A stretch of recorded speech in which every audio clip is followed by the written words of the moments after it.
కర్నూలు కడప ప్రజలకు CM Chandrababu good news తెలిపారు. ప్రధాని మోదీ సమక్షంలోనే ఆయన కీలక వ్యాఖ్యలు చేశారు. కర్నూలులో నిర్వహించిన జీఎస్టీ బహిరంగ సభలో ప్రధాని మోడీ డిప్యూటీ సీఎం పవన్ కళ్యాణ్ తో చంద్రబాబు కలిసి పాల్గొన్నారు. ఈ సందర్భంగా ఆయన మాట్లాడుతూ కర్నూలులో త్వరలోనే హైకోర్టు బెంచ్ ఏర్పాటు చేస్తామని హామీ ఇచ్చారు. కడపలో స్టీల్ ప్లాంట్ స్పేస్ సిటీని ఏర్పాటు చేస్తామని అన్నారు. ఓర్వకల్లులో డ్రోన్ సిటీ, రాయలసీమలో గ్రీన్ ఎనర్జీ ప్రాజెక్టులు ఏర్పాటు చేస్తామని తెలిపారు. రాయలసీమకు సిమెంట్ ఫ్యాక్టరీలు వస్తున్నాయని చంద్రబాబు తెలిపారు.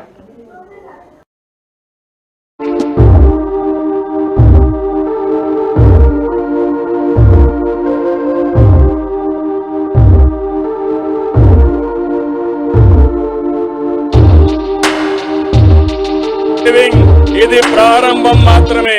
రాబోయే రోజుల్లో ఇలాంటి లాభాలు ఇంకా ఎక్కువ మనందరం చూడబోతున్నాం. దానికి ఆ ప్రధానమంత్రి నరేంద్ర మోడీ గారు ఇక్కడికి రావడం మనందరికీ శాశ్వతంగా గుర్తుంటుంది.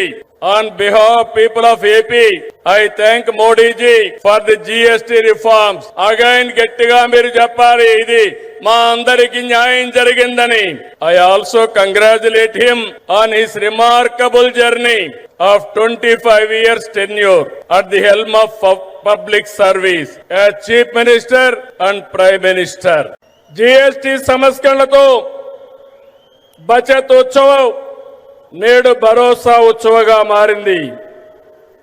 సూపర్ జీఎస్టీ కార్యక్రమంలో భాగంగా రాష్ట్రమంతా ఇప్పటికే 98,000 ఈవెంట్లు నిర్వహించాం. డబల్ ఇంజిన్ సర్కార్తో మన రాష్ట్రానికి డబల్ బెనిఫిట్ వచ్చింది. ఇటు సూపర్ 6 పథకాలు, అటు సూపర్ జీఎస్టీతో ప్రజలకు సూపర్ సేవింగ్స్ జరిగాయి. మెగా డిఎస్సి, పీఎం కిసాన్ అన్నదాత సుఖీ